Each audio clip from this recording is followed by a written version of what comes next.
अखिलेश जी, अब मेरे सारे काम हो गए।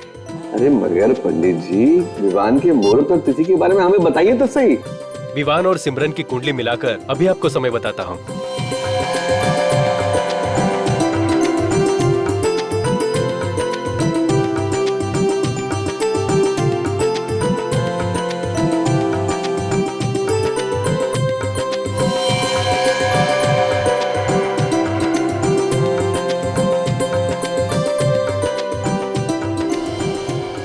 अखिलेश जी, 28 अक्टूबर शुभ मुहूर्त निकला है। वाह, क्या बात है। मैं तो यही चाहता था कि आसपास ही कोई तारीख निकले और काम संपन्न हो जाए। दोनों के फेरों का शुभ समय अभी बताता हूँ आपको। बहुत बहुत धन्यवाद आपका। डैड, एक्सक्यूज मी प्लीज, एक मिनट, मेरा बहुत अर्जेंट कॉल आ रहा है। मैं अभी आया डैड, प्लीज। बेटा तुम्हारे ही तो। डैड एक मिनट प्लीज, डैड मैं अभी आया। भाई साहब, आज मैं बहुत खुश हूँ। मेरी बच्ची आपके घर जा रही है, बहुत सुखी रहेगी। अरे भाई साहब, दोनों बच्चे साथ साथ बड़े हुए हैं और एक दूसरे को अच्छी तरह समझते हैं। बस ये दोनों सुखी रहें और हमें क्या चाहिए।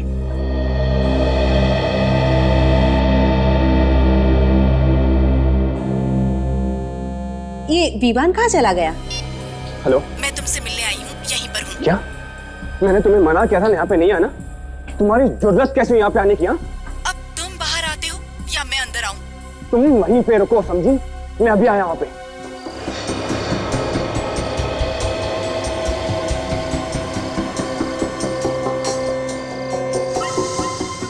क्या हुआ? क्यों आई हो यहाँ पे? तुम्हारा दिमाग खराब हो गया? मैंने तुम्हें मना किया था ना यहाँ पे मत आना। अगर मेरे डैड ने हम दोनों को यहाँ पे देख लिया ना तो मार देंगे हम दोनों को, समझी तुम? चिल्लाओ मत, वरना अभी अंदर जाकर सबको बता दूंगी कि तुम्हारी असलियत क्या है। देखो प्लीज प्लीज, तुम समझने की कोशिश करो। पर विवान, मैं तुम्हारे बगैर नहीं रह सकती। इस तरह की बातें करने का ये सही वक्त नहीं है। तो फिर कब मिलेगा वक्त? जब तुम किसी और से शादी कर लोगे? देखो ऐसी कोई बात नहीं, मैं मिलूंगा, तुमसे जरूर मिलूंगा। शादी के बाद नहीं, शादी से पहले जरूर मिलूंगा। लेकिन अभी प्लीज तुम यहाँ से चली जाओ।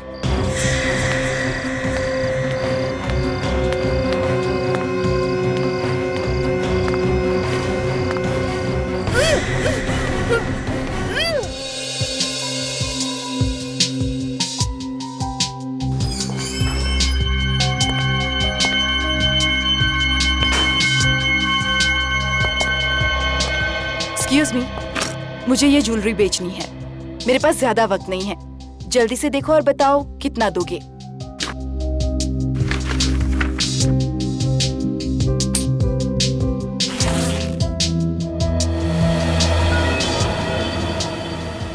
मैडम बुरा मत मानना, ये माल चोरी का तो नहीं ना?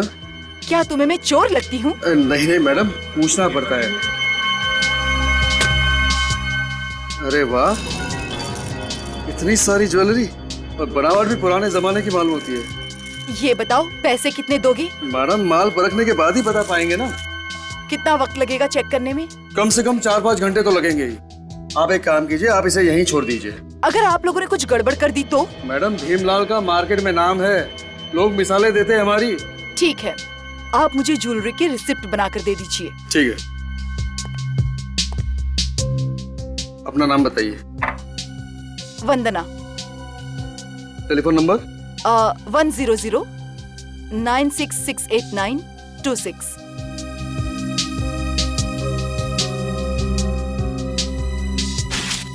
ये लीजिए, और जैसे ही चेक हो जाएगा हम आपको फोन कर देंगे। ठीक है? ठीक है। मनोहर। सर जी, ये सारे गहने चेक कर लो, अगर असली हो तो कमीशन काट के इसकी कीमत भी बता देना। जी जी, और जल्दी करना। जी बिल्कुल बिल्कुल।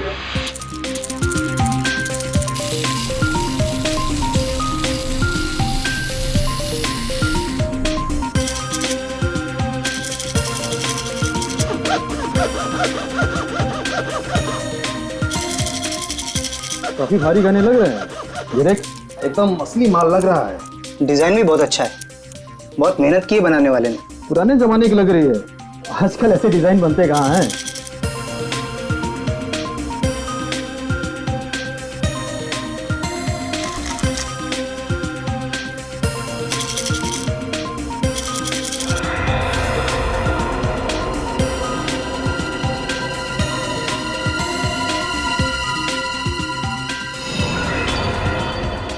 चेन भी अजीब तरीके से गायब है, बीच में से टूटा हुआ है।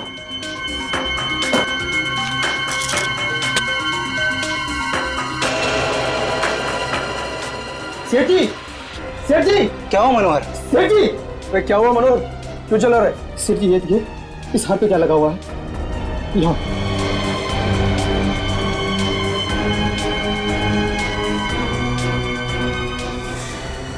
ये तो खून है। सर आपने सुना है कि कोई इतने महंगे गहने छोड़ के भूल जाएगा? तब से वो औरत कहाँ गई कुछ पता नहीं सर। उस औरत ने अपना नाम और पता तो आपके पास लिखवाया होगा ना? हाँ सर, नाम उसने अपना वंदना बताया था। मैंने उसका फोन नंबर भी लिख लिया है। ये अच्छा किया। विवेक, उस औरत को फोन लगाओ जरा। सर कोई फायदा नहीं है, वो अपना फोन बंद करके बैठी है। इन गहनों पे खून देखने के बाद मैंने उसे इसके बारे में पूछना तो उसने फोन काट दिया।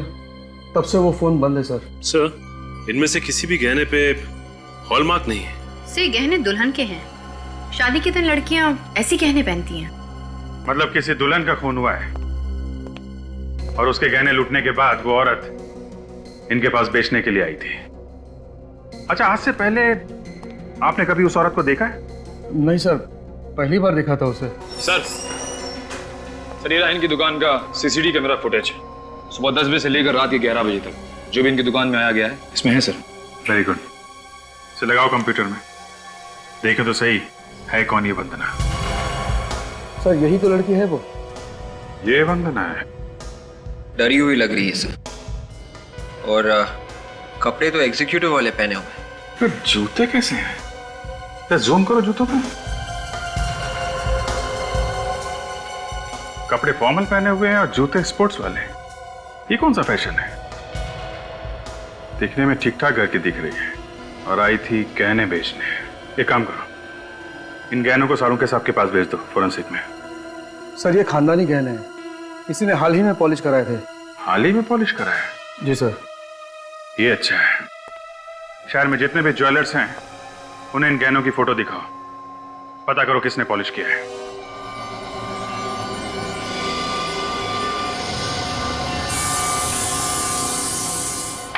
फोन करके ज्वेलरी तो लूटी लूटी, उसके बाद फौरन ये ज्वेलरी बेचने की कोशिश की। हाँ दया, बस गोली मारकर खून किया गया। गोली मार के खून किया गया? ये कैसे पता चला? ये नेकलेस देख रही हो? ये टूटा हुआ नेकलेस, इसे यहाँ पर गोली लगी है। इस जगह पर गन पाउडर भी लगा हुआ है, मतलब नाइट्रेट्स। डॉक्टर साहब, इस नेकलेस पे खून भी तो लगा हुआ था, उसके बारे में कुछ पता चला? हाँ सर, वो खून एक लड़की का है और उसकी उम्र 20 से 30 साल के बीच की है।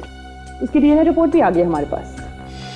सर जिस लड़की का खून हुआ है उसने गहने लूटे हैं या पहने हुए थे? भाई ये कहना बहुत मुश्किल है कि ये खून उस लड़की का है जिसने गहने लूटे थे या उस लड़की का है जिसने गहने पहने थे। फिर से कंफ्यूजन। लेकिन एक बात बता सकता हूँ बस। सीधी सीधी बात बताना डॉक्टर साहब। सीधी बात ये है, ये खून 10 से 12 घंटे पहले का है। और 4-5 घंटे पहले ये वंदना ज्वेलरी बेचने गई थी। सर तो ये काम वंदना का है। और सर डीएनए रिपोर्ट में सबसे बड़ी बात ये पता चली हमें कि जिसका भी खून है उसमें बीमारी का एक लक्षण है। कैसी बीमारी? Sickle cell anaemia. लक्षण है तो बीमारी भी जरूर होगी। जरूरी नहीं, कई बार लक्षण होते हैं, बीमारी नहीं होती। डॉक्टर साहब, ऐसे तो बहुत लोग होंगे। सर सर ये सज्जन है, इन्होंने पिछले हफ्ते ये ज्वेलरी पॉलिश किया था। जरा ये ज्वेलरी देखिए। जी। क्या ये वही ज्वेलरी? हाँ सर, ये वही ज्वेलरी है जो मैंने पॉलिश की थी। मालिक कौन है? नाम मालूम है उसका? माय गॉड, दरवाजा तो पहले से खुला है। वंदना! उसकी गाड़ी तो पार्किंग लॉट में खड़ी, दरवाजा खुला छोड़ के ये वंदना कहाँ चली गई? खूनी है सर, जल्दी में दरवाजा खुला छोड़ के भाग गई होगी। सारा का सारा घर तहस नहस है। आखिर यह हुआ क्या होगा? सर घर की हालत देख के लगता है कि लूटपाट हुई है। खूनी के घर पे लूटपाट? एक काम करो, देखो अंदर भी यही हाल है क्या?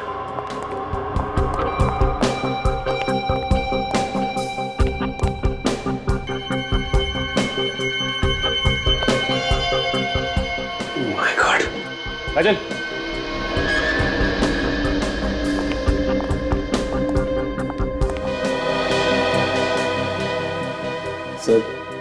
हॉल को छोड़ के पूरा घर ठीक ठाक है।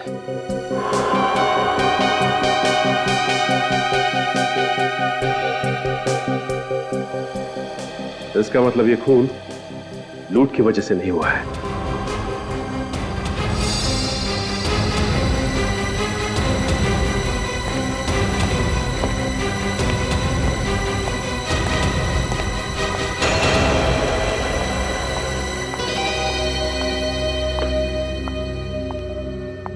नए डब्बे में ये पुरानी सैंडल, ये देखो इस पे मिट्टी लगी हुई। इसका मतलब ये सैंडल पहन के किसी ऐसी जगह पे गई थी जहां मिट्टी लगी हुई थी।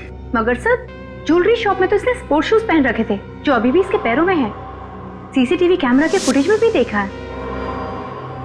जो कुछ भी हो काजल, लेकिन ये सैंडल तो बाहर से ही आई है।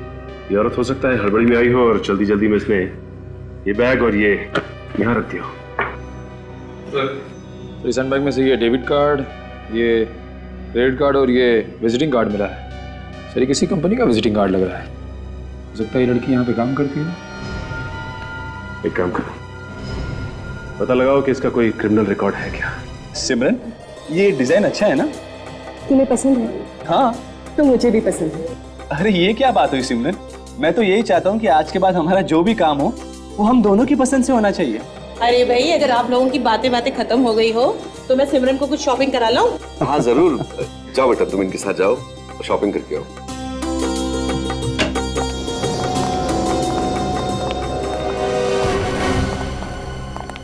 सज्जन जी, आप यहाँ कैसे?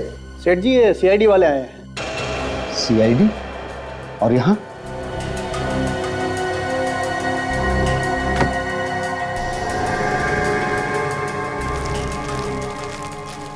क्या हुआ सर? ये ज्वेलरी देखिए।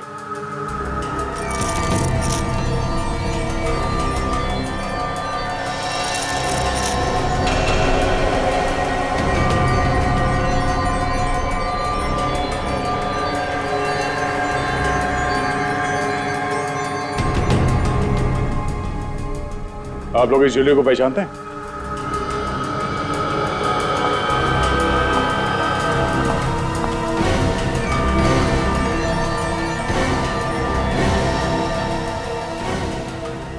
क्यों नहीं पहचानेंगे?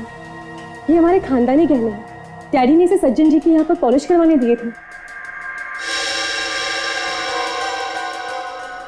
ओह, तो आप सिमरन हैं?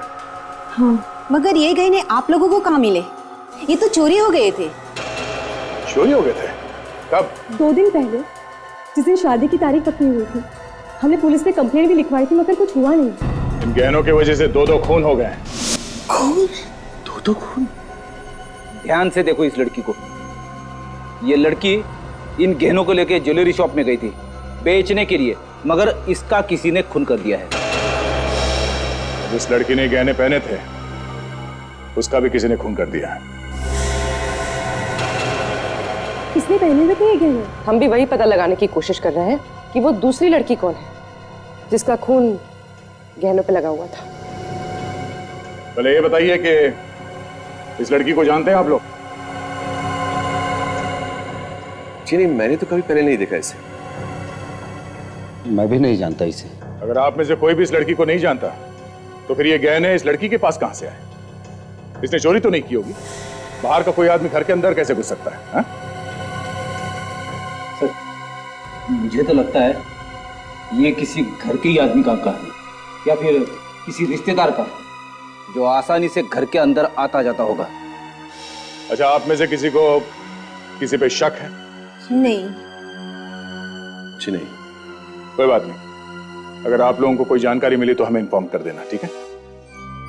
वंदना ने इससे पहले कोई गुनाह नहीं किया था, तो फिर ये चोरी के गहने उसके पास आए कैसे?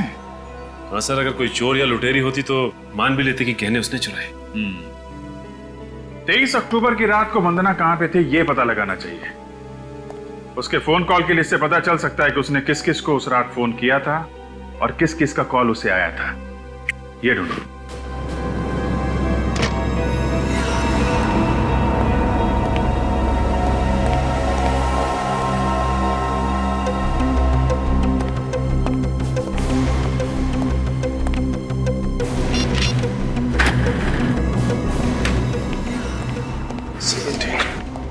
सो 23 अक्टूबर की रात को लगभग 9 बजे के आसपास इस नंबर से 6 बार फोन किया गया वंदना को सर। पता किया किसका नंबर है? हाँ सर, कोई मेरिसा नाम की लड़की है, पनवेल में रहती है। मेरिसा? तो फिर देर किस बात की? पूछो इस मेरिसा से क्या हुआ था उस रात को। दया, बॉस, पूरा का पूरा केस ये जो जूते हैं ना, इन जूतों में उलझा हुआ है। ये खून जूते से हुआ है क्या? ये जूते तुम्हें खूनी तक पहुंचाएंगे। देखते वो कौन सा रास्ता है जो हमें खूनी के घर तक ले जाता है। देखो, ये जो मिट्टी तुम देख रहे हो ना, ये मुझे इन सैंडल्स में से मिली, और ये जो मिट्टी है ये मुझे इन जूतों में इनमें, और ये दोनों मिट्टी है तो एक ही जगह। इसका मतलब ये सैंडल भी इन्हीं का है? बिल्कुल, लेकिन इस मिट्टी में मुझे एक खास किस्म की मिट्टी और मिली, वो जैसे खेतों में डालते हैं खाद मिला करके, वो मिट्टी इस मिट्टी में मिली हुई। सर मतलब वंदना ये जूते पहनकर खेतों में गई थी? हो सकता है, बिल्कुल। और सबसे कमाल की बात यह है कि ये खाद वाली मिट्टी मुझे सिर्फ इन जूतों में मिली है, इन सैंडल में ये मिट्टी नहीं। सर इसका मतलब वंदना ये सैंडल्स उतार कर जूते पहनकर खेत में गई होगी, जहां पर उसके जूतों में ये खाद वाली मिट्टी लग गई। हो सकता है। हाँ, मगर ये वंदना खेत में करने क्या गई होगी? सर हो सकता है उसने खेत में कुछ देख लिया, या तो कुछ देख लिया या फिर इसने खुद कोई गुनाह किया होगा, और उसके बाद ये जूते पहनकर ये ज्वेलरी शॉप में गई गहने बेचने के लिए। मगर जैसे ही वो घर पहुंची तो उस ज्वेलर ने वंदना को फोन करके उस खून के बारे में बताया जो नेकलेस पे लगा हुआ है। और जैसे ही वंदना ने खूनी को बताया कि नेकलेस के ऊपर खून मिला है, वो डर गया। उसके बाद वो वंदना के घर गया और उसका खून कर दिया। और सर सिर्फ ऐसे नहीं, बड़ी सोच समझ के खून किया गया इसका। सबसे पहले उसने इसकी रीढ़ की हड्डी पे वार किया, ये देखिए फोटोग्राफ्स, जिसकी वजह से अपाइच हो गई। और उसके बाद बड़े आराम से खून किया गया इसका। एक बार ये खूनी मेरे हाथ लग जाए। वंदना की दोस्त मरीसा, उससे जरूर कुछ ना कुछ पता चलेगा। फटाफट इस मॉडल को फोन करके बुलाओ, मुझे देखना है ये ड्रेस उसके ऊपर कैसी लगेगी। ओके?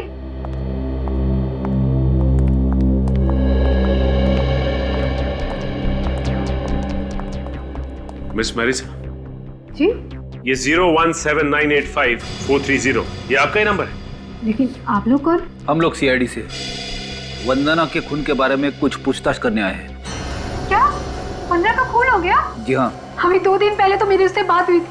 2 दिन पहले उसका खून हुआ है, और उस वक्त आपने उसे 6 बार फोन किया, और वो भी 1.5 घंटे के अंदर। हाँ किया तो। और जब ये फोन आपने किए, वंदना उस वक्त पनवेल में थी। अब ये बताने का कष्ट करेंगे कि आप कहाँ थी उस वक्त? मैं अपने फार्म हाउस वाले बंगले में थी जो पनवेल में है। उस दिन मेरा बर्थडे था और मैंने उसको बुलाया था पार्टी के लिए, लेकिन वो वहाँ पहुंची ही नहीं। लेकिन उसके मोबाइल की लोकेशन तो बता रही थी कि वो पनवेल में। सर वो पंचशील रोड पे थी जो पनवेल में है। वो लेट हो रही थी इसलिए मैं बार बार उसको फोन कर रही थी। फिर पहले तो वो बोली कि यहाँ बहुत तेज बारिश हो रही है। आगे से रहती है? सर वो अपनी कार से आ रही थी। उस दिन उसे एक लड़की बारिश में भीगती हुई मिली। वो उसको लिफ्ट देना चाहती थी, लेकिन उस लड़की ने लिफ्ट लेने से मना कर दिया। सर ये सारी बातें उसने फोन पे बताई तुम्हें? जी सर। इसके अलावा कुछ बताया कि उसका नाम क्या था या दिखने में कैसी थी? उसने नाम तो नहीं बताया। फिर आधे घंटे बाद मैंने उसे खुद फोन किया। सर फिर क्या बोली वो? बोली कि यहाँ बहुत ट्रैफिक जाम है, वो घर वापस जा रही है। सर उस रोड पे तो ट्रैफिक होता ही नहीं है, फिर वो किस ट्रैफिक जाम में अटक गई थी? सर मुझे भी लगा कि वो पता नहीं क्यों आना ही नहीं चाहती है। फिर मैंने ज्यादा जोर भी नहीं दिया उसको। वो पार्टी में जाने वाली थी, मगर उसने पहन रखे थे स्पोर्ट्स वाले जूते। वो किसी ज्वेलरी शॉप में चली गई सोने के गहने बेचने के लिए। मुझे कुछ समझ में नहीं आ रहा है। स्पोर्ट्स शूज तो हमेशा उसकी कार में रहते थे जिम वगैरह जाने के लिए। सर कहीं ऐसा तो नहीं कि वंदना ने उसी लड़की से ज्वेलरी छीनी होगी जो उसे पंचशील रोड पर मिली थी? हो सकता है काजल। एक काम करते हैं, इस पंचशील रोड पे चलते हैं, वहीं से कुछ ना कुछ पता चलेगा।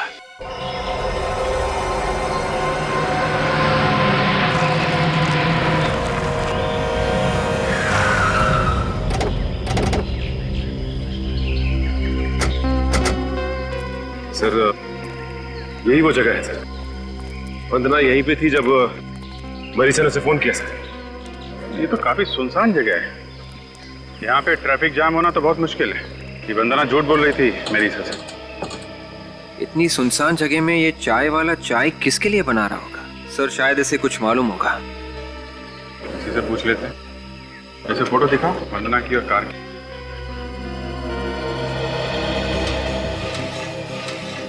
वही सब सुनो, आप देर रात तक यहाँ रहते हो या जल्दी चले जाते हो? मैं 10-11 बजे तक चला जाता हूँ। ठीक है, जरा इस फोटो को ध्यान से देखिए। ये कार और ये लड़की 23 अक्टूबर की रात को 9 बजे के आसपास यहाँ पे देखा क्या? बहुत ही सोच समझ के याद करके बताना। आप लोग हैं कौन? हम लोग सीआईडी से हैं। मामला थोड़ा टेढ़ा है लेकिन तुम डरो मत, ध्यान से सोच के बताओ। देखा था इस लड़की को? सर कार तो यही थी, पर कार के अंदर यही लड़की थी ये नहीं कह सकता। अच्छा, कार कोई लड़की चला रही थी या कोई और? सर कार तो लड़की ही चला रही थी, लेकिन यही लड़की है ये नहीं कह सकता। और उसने यहाँ से 2 बार यूटर्न भी मारा था, शायद वो रास्ता भूल गई थी, इसलिए गलती से इधर 2 बार आ गई। गलती से 2 बार कैसे आ सकती है? वही तो डॉक्टर सालुंखे के हिसाब से वंदना किसी खेत में गई थी। उसके जूतों पे खाद वाली मिट्टी लगी हुई थी। यहाँ आसपास में कहीं खेत होने चाहिए सर। चलो देखते हैं।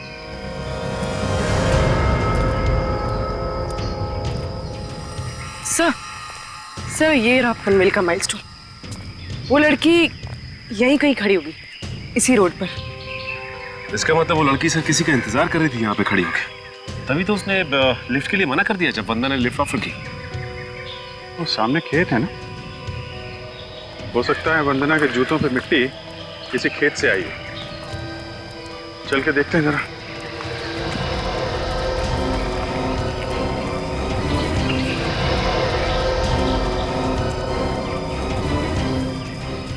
एक मिनट,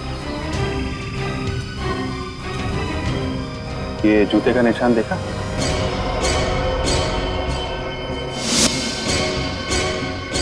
ऐसा लगता है जैसे वंदना के जूते के निशान है।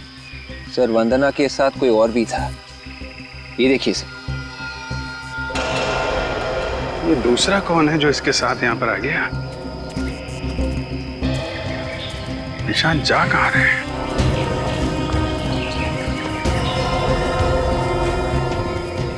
एक मिनट, ये क्या है?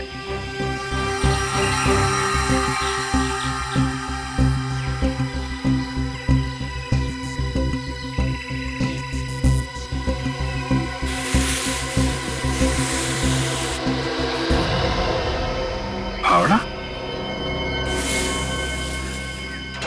इस पे तो खून लगा हुआ है। तो यहाँ पे कुछ खोद के गाड़ा गया है। चेक करो।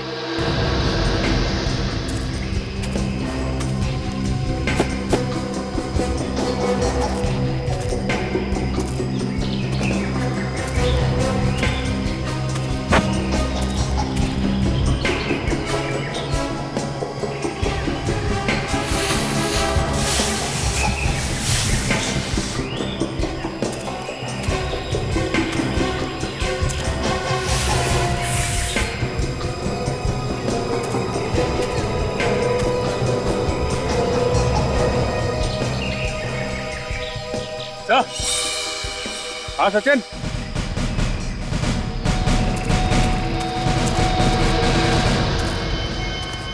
ये देखिए सर। हाँ, मिट्टी बिल्कुल ताजी है। एक काम करो, खोदने का सामान लाओ, खोदो इसे।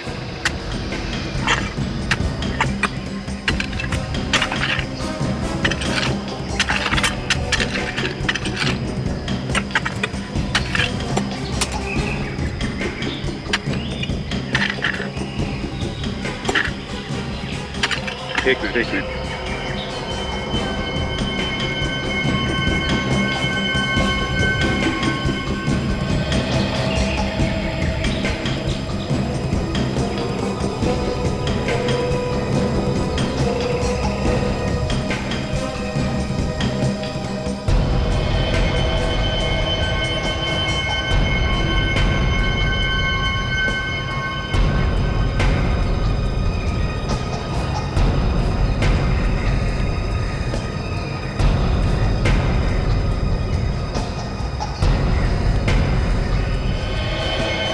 इसने तो दुल्हन के कपड़े पहने हुए हैं। मतलब दुल्हन का खून हुआ है। इसके शरीर पे कोई गहने भी नहीं है। सर कहीं ये दहेज वहेज का चक्कर तो नहीं? ऐसा लगता नहीं है। ये खून लूटने की वजह से हुआ है। वंदना ने इसके गहने लूटे और सीधे भागी उस ज्वेलर के पास बेचने के लिए।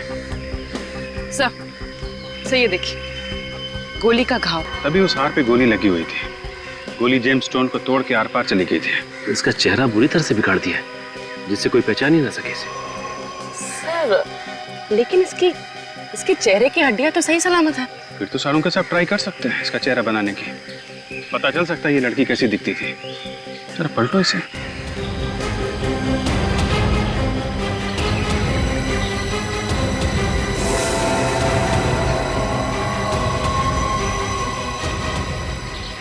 ये देखिए सर, गन पड़ी है। फायर हुआ है इससे। ये सबसे बड़ी बात है, मर्डर वेपन का मिलना। इस पे नंबर भी है। एक काम करो, पता करो ये गन किसके नाम पे रजिस्टर्ड है।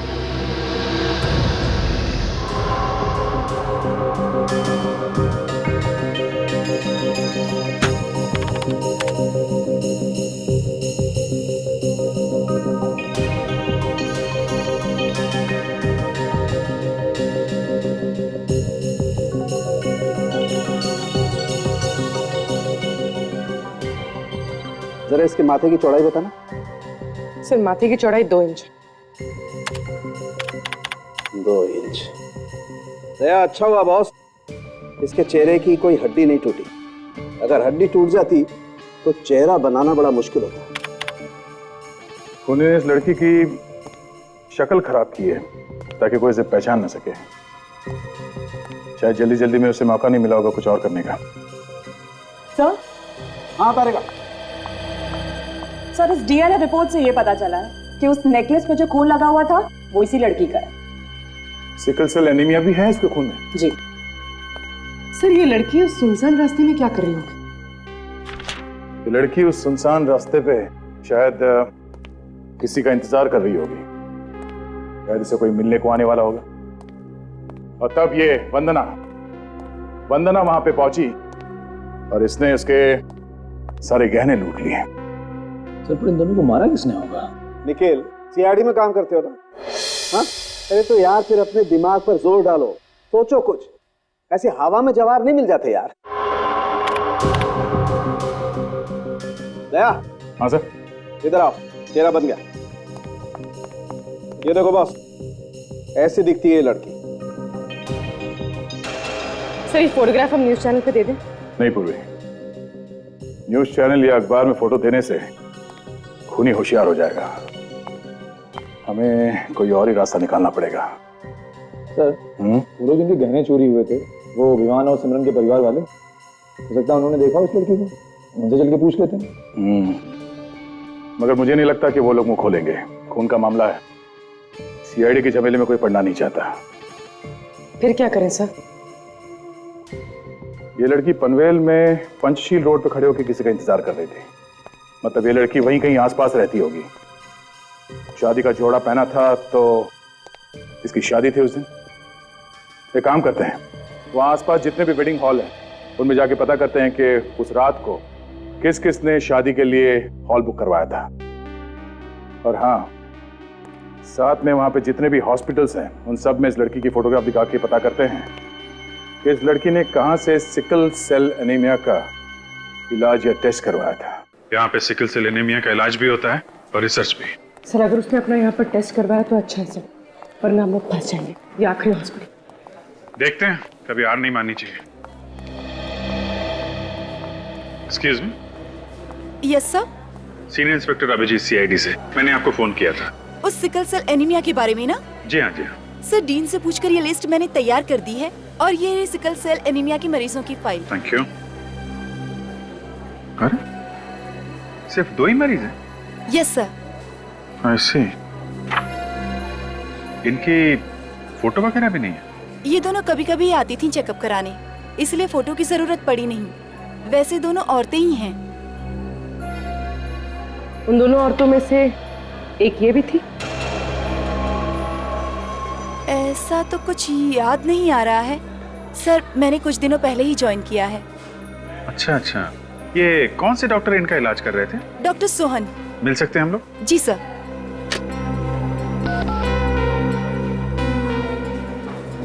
डॉक्टर सोहन, आपसे सीआईडी वाले मिलना चाहते हैं। जी कहिए। डॉक्टर सोहन? जी सर। पूर्वी जरा इन्हें फोटो दिखाना। आप इस लड़की को पहचानते हैं?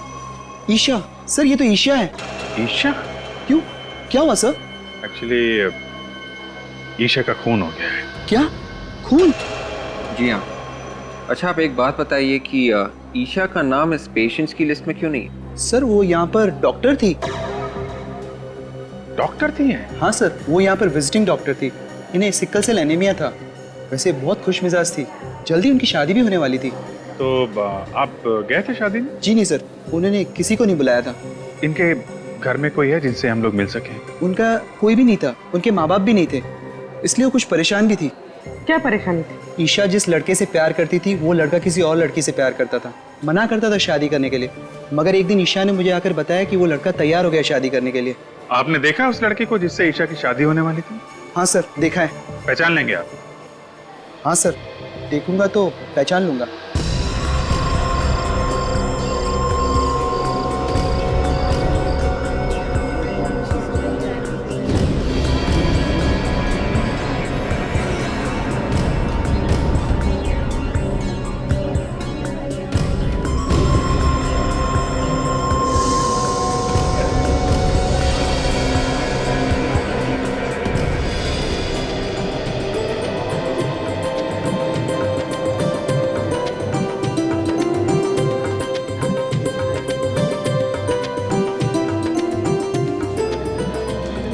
कहते रहो ठीक से। और मैं अब क्या हुआ सर? उस दूसरी लड़की के बारे में कुछ पता चला? हाँ पता चल गया। हाँ वो भी आपकी बेटी की तरह दुल्हन थी। आप लोग उसे जानते हैं या नहीं ये तो नहीं मालूम, मगर हमें ये मालूम पड़ा है कि जिस हथियार से उसे मारा गया है वो इसी घर से गया है। हथियार हमारे घर से गया था? जी हाँ, खून आपके परिवार में से किसी ने किया है। जिस गन से उस लड़की का खून किया गया है वो अखिलेश के नाम पे है। मेरा? ये है वो गन। इसी गन से उस लड़की को मारा गया है, ईशा को। हाँ? इस गन को तो पहचानते हैं ना मिस्टर अखिलेश? जी देखिए सर, हम किसी ईशा विशा को नहीं जानते और हम ये भी नहीं जानते कि ये गन वहां तक कैसे पहुंची। इनफैक्ट 20 अक्टूबर को सर ये गन हमारे घर से चोरी हो गई थी। अच्छा, उस दिन जब हम आए थे तो गहने चोरी होने का बहाना और अब गन चोरी होने का बहाना। ये बात आपने हमें पहले क्यों नहीं बताई? देखिए उस दिन खून की बात सुन के हम कुछ डर गए थे, इसलिए आपसे नहीं कह सके, लेकिन एफआईआर लिखवाई थी हमने गन चोरी होने की। आप पता कर सकते हैं। यह भी तो हो सकता है मिस्टर अखिलेश कि आपने खुद खून किया और उसके बाद ये गन आपने वहां पे छुपा दी और फिर आके एफआईआर लिखवा दी कि गन चोरी हो गई। ये झूठ है सर। मैं उस दिन WT होटल गया था रिसेप्शन की बुकिंग करवाने के लिए। आप चाहें तो होटल वालों से पूछ सकते हैं। वो तो हम पता कर ही लेंगे। ये है वो लड़की जिसका खून हुआ है, ईशा नाम है इसका। इस लड़की के खून के बारे में किसी को कुछ मालूम है तो भला इसी में है कि अभी बता दो। देखिए सर, हम किसी ईशा को नहीं जानते सर। मनलोक हॉस्पिटल में डॉक्टर थी ये। सोच लो, थोड़ा और वक्त देता हूं मैं। वैसे सच्चाई के बारे में तो हम पता लगा ही लेंगे। नहीं सर, हम नहीं जानते। रेडी? बुलाओ इन्हें, आईना दिखाओ।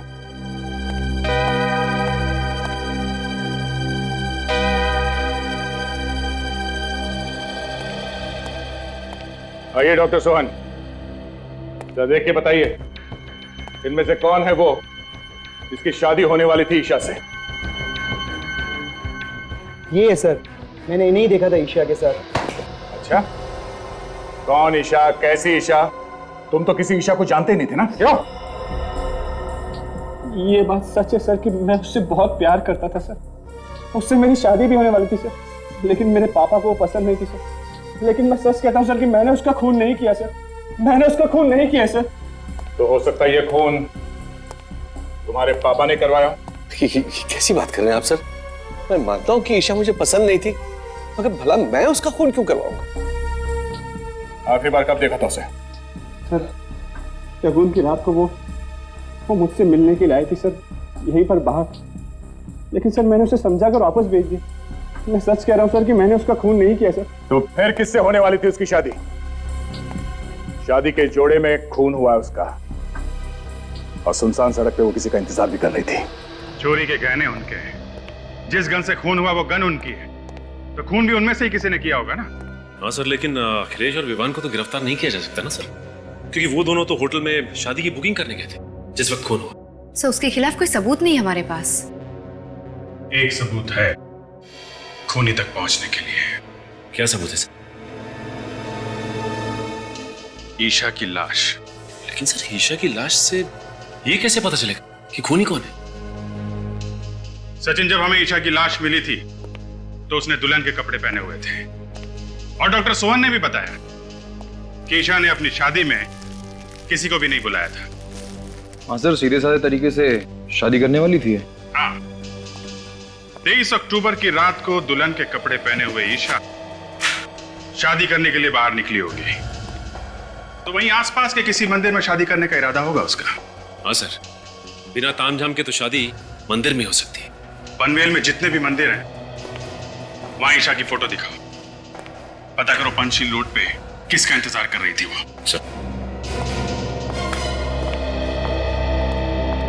सर, ईशा पढ़ी लिखी थी, एक डॉक्टर थी। अगर वो मंदिर में शादी करने वाली थी तो उसने कोर्ट में भी शादी रजिस्टर करने के लिए एप्लीकेशन दी होगी। जरूर दी होगी, पता करो कोर्ट में भी।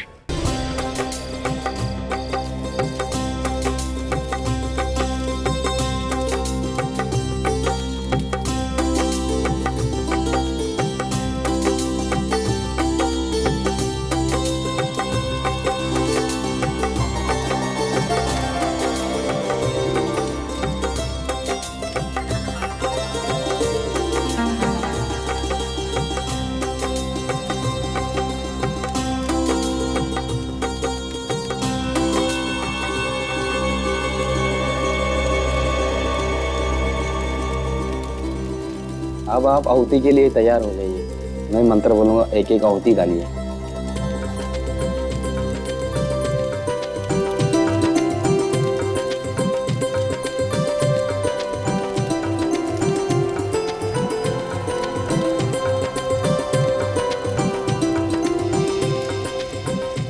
अब आप दोनों फेरों के लिए खड़े हो जाइए।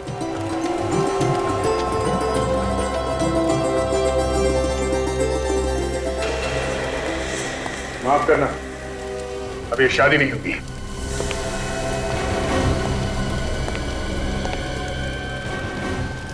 ये क्या कह रहे हैं आप? मेरी बेटी की शादी क्यों रोक रहे हैं?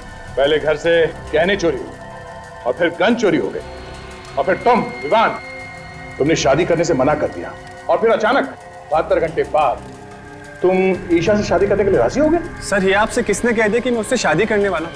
एक बार मैंने उससे शादी के लिए मना कर दी, फिर तो सर मैं उससे मिला तक नहीं।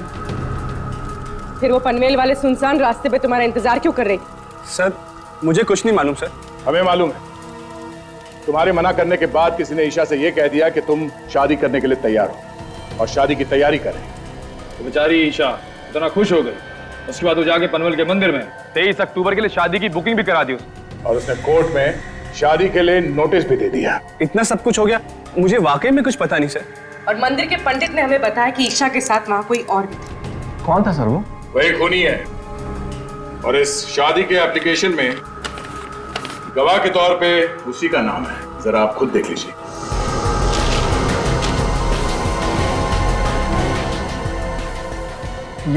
ये नहीं हो सकता सर। क्या लिखा है इसमें?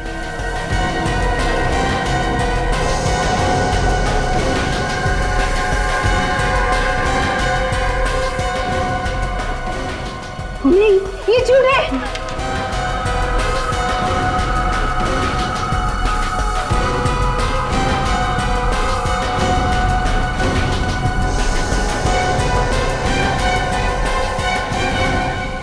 सिमरन, तुम? बहुत शौक है ना तुम्हें दूसरों की जिंदगी छीन के शादी रचाने का?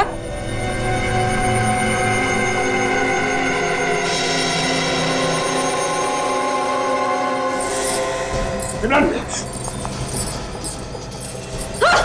क्या कर रही हो तुम ये? हाँ, मैंने ही खून किए। जो भी मुझे विवान से शादी करने से रोकेगा ना, मैं उसका यही हाल करूंगी, सबको मारूंगी मैं। बेवकूफी मत करो, छोड़ दो पूर्वी को। नहीं छोड़ूंगी मैं। पागल हो गई तुम। हाँ, पागल हो गई हूँ मैं। देखो, देखो मुझे जाने दो, वरना मैं खुद को मार दूंगी। खुद को मार दूंगी मैं।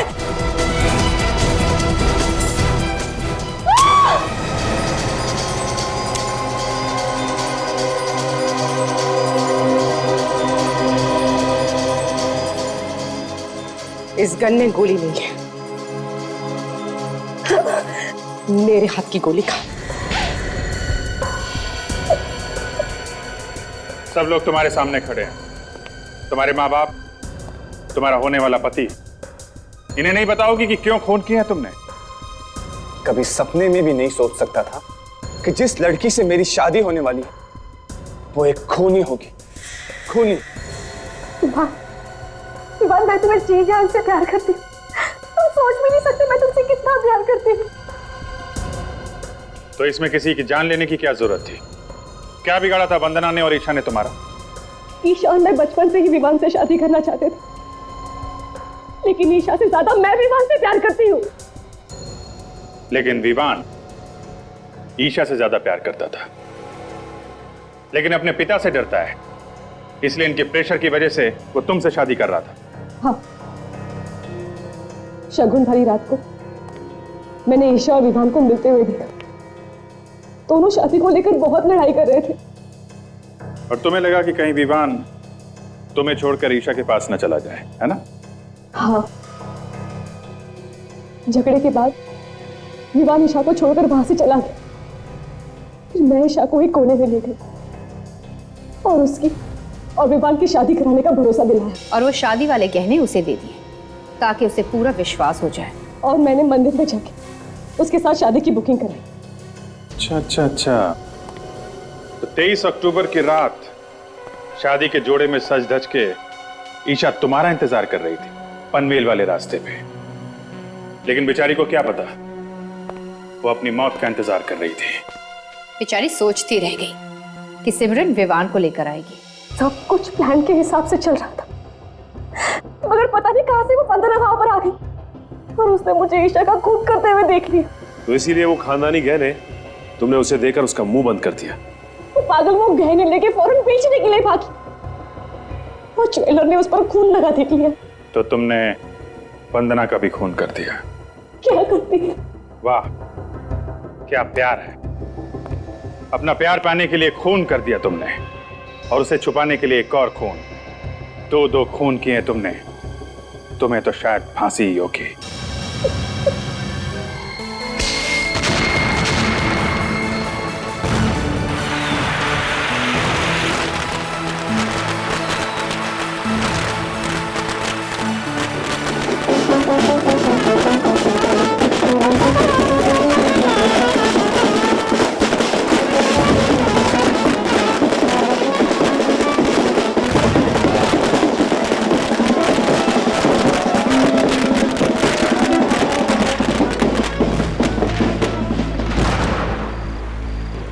बेटा, तू इतना डरा डरा सा क्यों लग रहा है? मैं डरा नहीं तो। अरे आंटी जी, एक तो बकरा हलाल होने जा रहा है और ऊपर से आप कहती हो कि डरा क्यों है? अरे तू चुप कर, जब तेरी शादी होगी ना तब तुझसे पूछूंगी। तो करवा दो ना मेरी शादी। शादी के लिए तो मैं उतावला हूँ।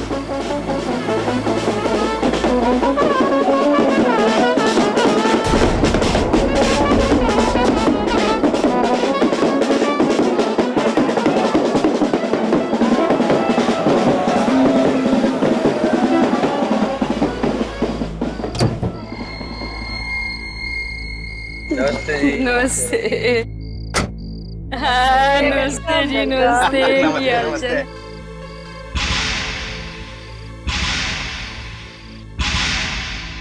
अरे बहन जी, वो दीपक नहीं दिखाई दे रहा। हाँ, दीपक? दीपक, अरे हमारे दामाद आ रहे हैं। दीपक, बाहर आ।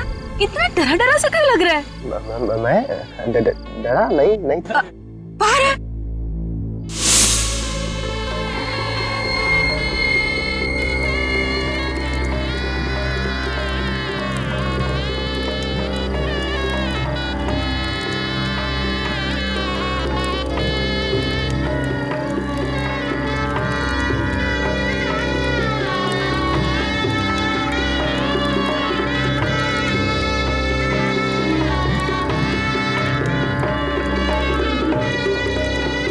अब वर वधू वरमाला के लिए खड़े हो जाइए।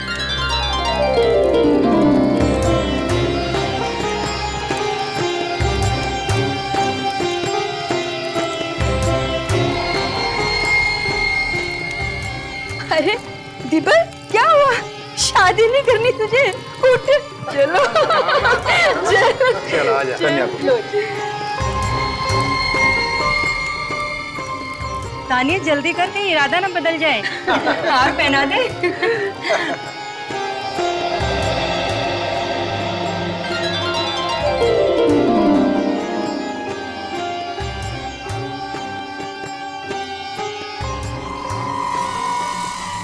क्या हुआ दीपक, इतने परेशान क्यों दिख रहे हो? कहीं ऐसा तो नहीं कि तुमने शादी करने का इरादा बदल दिया? नहीं नहीं नहीं, कतई नहीं।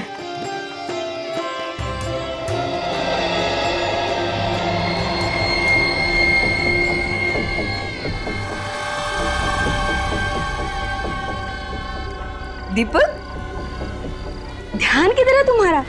वरमाला पहनाओ, शादी नहीं करनी तुझे? हाँ माँ, शादी करनी है। होता है दीदी, होता है। जब किसी का सपना पूरा होता है ना, तो वो किसी और दुनिया में चला जाता है।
एक बार नहीं, खूनी ने बार बार चाकू मारा है इसे।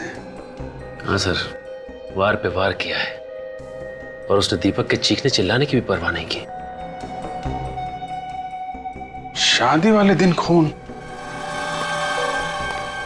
ये खूनी भीड़ भाड़ में अंदर घुस आया होगा। दीपक के बिना नहीं जी सकते। संभालो अपने आप।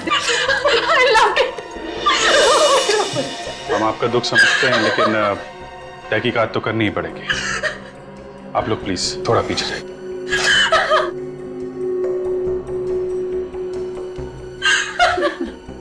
एग्जैक्टली यहाँ पे हुआ क्या था? सुबह से अजीब सा बर्ताव कर रहा था। अजीब सा बर्ताव? हाँ, उसका ध्यान कहीं और ही था, कहीं खोया खोया सा था, डरा डरा सा। दीपक डरा हुआ था? जी हाँ, मंडप में तान्या को हार पहनाते हुए अचानक वो चीख कर गिर गया और फिर बेहोश हो गया। दीपक, दीपक, दीपक, आंखों तो खोल बेटा, क्या हो गया तुझे? आइए आइए डॉक्टर, देखिए दीपक को क्या हुआ। अभी तक बिल्कुल ठीक था ये। देखिए डॉक्टर साहब।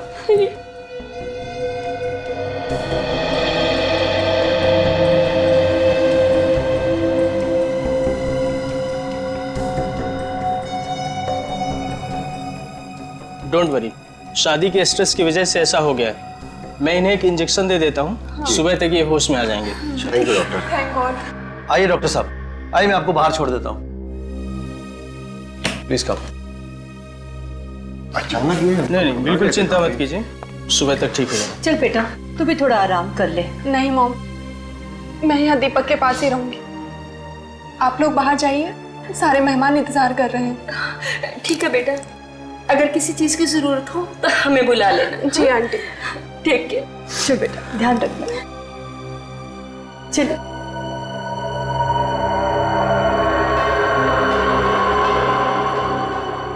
मतलब तानिया जी, सिर्फ आप यहाँ थी दीपक के साथ, है ना? हाँ, मैं बस 2 मिनट के लिए बाथरूम गई थी ना, मैं वहां जाती और वरना ये सब कुछ होता। और जैसे मैंने यहाँ पर आके देखा तो दीपक का खून हो गया था। 2 मिनट में खून हो गया। यहाँ कमरे में कोई छुपने की जगह भी नहीं है। हो सकता है कि कोई बाहर से आया हो। लेकिन मालूम तो किसी अंदर वाले को ही होगा ना कि दीपक कमरे में अकेला था। क्या कहना चाहते हैं आप? ये सब हमारे रिश्तेदार हैं। आप ही बताइए। कमरे में कोई बाहर से आया नहीं, कमरे के अंदर छुपने की कोई जगह नहीं है, कमरे के अंदर सिर्फ तानिया जी थी, तो कौन हो सकता है? आप सीआईडी वालों के सीने में दिल होता है कि नहीं? अभी अभी मेरी बेटी के होने वाले पति का खून हुआ है और आप उसी पे इल्जाम लगा रहे हैं? नहीं, हम तो सिर्फ ये पता लगाने की कोशिश कर रहे हैं कि यहाँ पे हुआ क्या था, और शक करना तो हमारा काम ही है। अभी आप लोग प्लीज जरा बाहर जाइए। आइए 2 मिनट के अंदर खून, ये तानिया गड़बड़ है सचिन, गड़बड़ है। सर लेकिन अगर तानिया दीपक का खून करना चाहती तो फिर शादी करने को क्यों तैयार होती? ये बात तो है, फिर हुआ क्या यहाँ पे?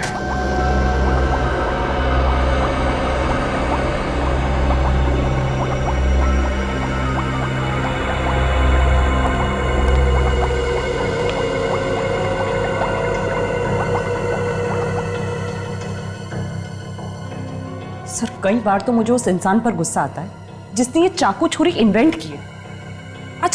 आजकल ये सब्जी काटने से ज्यादा इनका इस्तेमाल इंसानों को काटने में किया जा रहा है। नहीं नहीं तारिका, इसमें चाकू छुरियों का कोई दोष नहीं है। दोष दरअसल उस दिमाग का है जो इनका गलत इस्तेमाल करता है। अब देखो, हम लोग भी तो इस्तेमाल कर रहे हैं इन चाकू छुरियों का खूनियों को पकड़वाने में। बिल्कुल ठीक। गलती कभी हथियार की नहीं होती, उस हथियार का गलत इस्तेमाल करने वाले की होती है। बाय द वे, आपको पता चला ये चाकू दीपक के पेट में किसने मारा? Very good. अब इसी बात की तो कसर बाकी थी। मतलब अब तुम लोग खूनी का नाम पता भी हमसे पूछो। हा? अरे भाई साहब, जहां तक हमें ख्याल है खूनी को ढूंढना आप लोगों का काम है, नहीं? हाँ सर, लेकिन चाकुओं पे से किसी की उंगलियों के निशान तो मिले होंगे ना आपको? नहीं मिले। कोई तकलीफ है? अब नहीं सर, कोई तकलीफ नहीं। अब नहीं मिले तो नहीं मिले, इसमें आपका क्या कसूर है? कसूर तो हमारा है। कुछ कहा क्या तुमने? नहीं सर। अरे अब खूनी ने चाकू साफ कर दिया तो इसमें डॉक्टर साहब का क्या कसूर? बाय द वे, कुछ और तो पता चला ही होगा डॉक्टर साहब आपको। हाँ चला ना। क्या क्या? इसके पेट में हमें केमिकल मिला है। देखा, ये हुई ना बात। डॉक्टर साहब कुछ नहीं छुपाते, जो पता चलता है फटाफट बता देते हैं। अच्छा, ये केमिकल कौन सा है अभी बताएंगे या बाद में आओ? नहीं नहीं, कभी भी आओ, कोई फायदा नहीं। कुछ पता नहीं चला?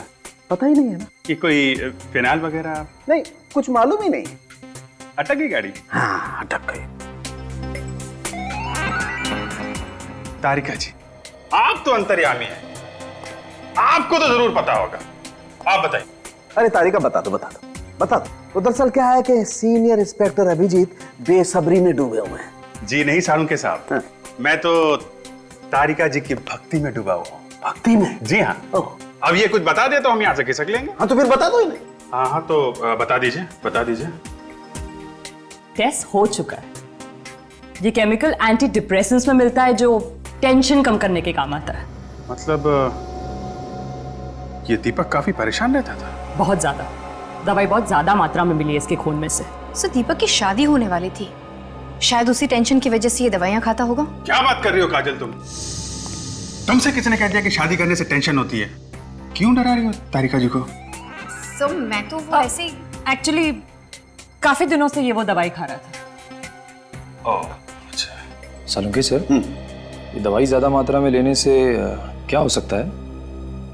बॉस, अगर कोई इंसान दवाई ज्यादा मात्रा में ले लेगा तो वो सबसे बड़ी बात तो हमेशा डरा सा रहने लगेगा। उसकी हार्ट रेट कम हो जाएगी, रेस्पिरेशन रेट बढ़ जाएगी और कई केसेस में तो हेलुसिनेशन भी होने लगेगा। हाँ बाय द वे, तुम हेलुसिनेशन क्या होता है जानते हो? हाँ सर, वो आदमी को अजीब अजीब चीजें दिखाई देने लगती हैं, मन में उल्टे सीधे विचार आने लगते हैं। मतलब शादी के दिन दीपक जो डरा हुआ था वो इस केमिकल की वजह से था? क्या? आपको दीपक की बॉडी से दवाई मिली? ऐसा केमिकल जो टेंशन कम करता है, और वो भी थोड़ा सा नहीं, बहुत ज्यादा। ये कैसे हो सकता है? ऐसा क्यों नहीं हो सकता? हमारे परिवार में एक रस्म है कि शादी के 2 दिन पहले ही दूल्हा दुल्हन दोनों उपवास रखते हैं और वो उपवास पूरी शादी होने के बाद ही तोड़ते हैं। और दीपक ने तो 2 दिन से कुछ खाया भी नहीं, फिर ये केमिकल उसकी बॉडी में कैसे जा सकता है? हो सकता है उपवास से पहले कुछ खाया। आप लोग को तो पता होगा ना? जी नहीं, हमें कुछ नहीं पता। आपका बेटा दवाई ले रहा था या नहीं, आपको नहीं मालूम?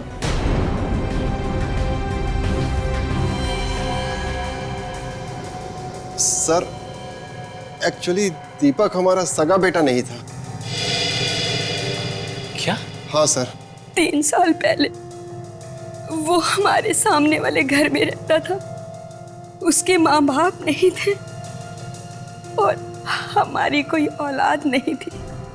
उसमें हमने अपने बेटे की झलक देखी, बस अपना बेटा बना लिया, मगर वो भी छीन लिया। संभालो अपने आप को। प्लीज सर, दीपक के बारे में बार बार पूछकर हमारे जख्मों को और गहरा मत कीजिए। आप लोग जाइए यहाँ से। अगर सवाल नहीं पूछेंगे तो किसने खून किया कैसे पता चलेगा? आपके बार बार सवाल पूछने से क्या दीपक वापस आ जाएगा? मतलब आप नहीं चाहती कि दीपक का खूनी पकड़ा जाए? What nonsense! आप मेरी बेटी पे शक कर रहे हैं? जिस वक्त दीपक का खून हुआ उस वक्त तानिया के अलावा कमरे में और कोई भी नहीं था, राइट? अगर मुझे दीपक का खून करना होता तो मैं उससे शादी नहीं करती। तुम दोनों की लव मैरिज होने वाली थी ना? हाँ, हम दोनों एक ही ऑफिस में काम करते थे। साथ काम करते करते एक दूसरे से प्यार हो गया। फिर तो आप दोनों में काफी गहरा प्यार होगा। कोई शक है आपको? जी नहीं, बिल्कुल नहीं। बल्कि कमाल की बात है, इतना गहरा प्यार था और आपको ये भी नहीं पता कि दीपक दवाइयां लेता था। नहीं। अच्छा, अब आप दीपक के अतीत के बारे में क्या जानती? दीपक के अतीत के बारे में ज्यादा कुछ नहीं जानती मैं। क्यों? शादी से पहले आपने जरूरी नहीं समझा कि आप दीपक के बारे में कुछ जान लें? नहीं समझा। आपकी बात पर यकीन नहीं हो रहा। आप लोगों को जो समझना है आप लोग समझिए। अच्छा, आप लोग ये बता सकते हैं कि आप लोगों को किसी पे शक है? कौन ऐसा कर सकता है? हमें किसी पे शक नहीं है। दीपक किसी बात को लेके परेशान या घबराया हुआ रहता था? जी हाँ, वो पिछले 1 महीने से काफी परेशान था और हमारे घर पे ही सोता था, अपने घर पे नहीं सोता था। पिछले 1 महीने से आपके यहाँ सोता था? क्यों? पता नहीं, वो कह रहा था कि वहाँ उसे बहुत ही अकेलापन महसूस होता है। अकेलापन महसूस होता? कमाल की बात है, उसने अचानक यहाँ पे सोना क्यों शुरू कर दिया? सर, मुझे तो लगता है घर में कुछ गड़बड़ है। एक काम करते हैं फ्रेडी, उस घर में ही चल के देखते हैं।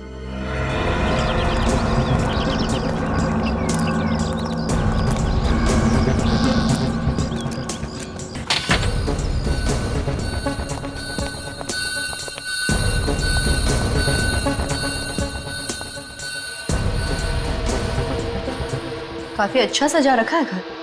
लगता है बहुत कमाता था ये दीपक। और इन सब के बावजूद भी वो 1 महीने से यहाँ पे रहा ही नहीं। कुछ तो गड़बड़ जरूर है। अब उसे रात को डर लगता होगा। मगर वो तो कह रहा था कि उसे यहाँ पे सूनापन लगता था और तो और अकेलापन काटने को दौड़ता था। ये सब कहने की बातें हैं। आदमी तभी अपना घर छोड़ के भागता है जब उसे डर लगता है। किस बात का डर? वो आप फ्रेडी, ये मत भूलो कि हम खून की तहकीकात करने आए। मैंने कुछ बोला क्या? मैंने अपने मुंह से आत्मा का नाम सॉरी, अब गलती से आत्मा का नाम मुंह से निकल ही गया है तो मैं भी निकलता हूं। फ्रेडी, तुम कहीं नहीं जा रहे हो। हमें इस घर की तलाशी लेनी है और वो भी अच्छी तरह से। हो सकता है कि दीपक के अतीत का राज यहीं किसी कोने में छुपा हो।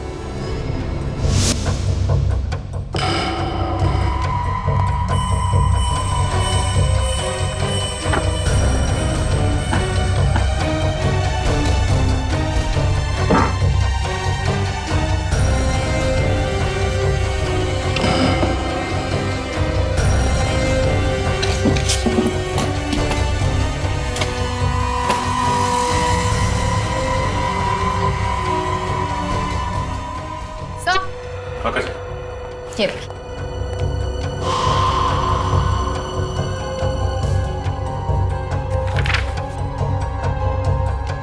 सर, दीपक को जिस आदमी ने घर बेचा, शायद वो जानता हो दीपक के अतीत के बारे में। हो सकता है काजल। सर, ये देखिए, ड्रॉवर में दवाइयां भरी पड़ी है। काजल,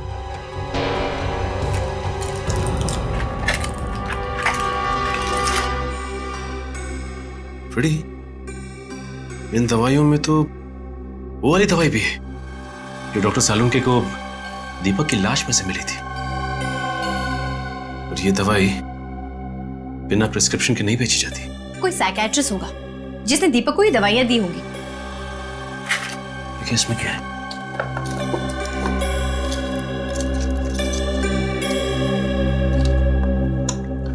ढेर सारे card.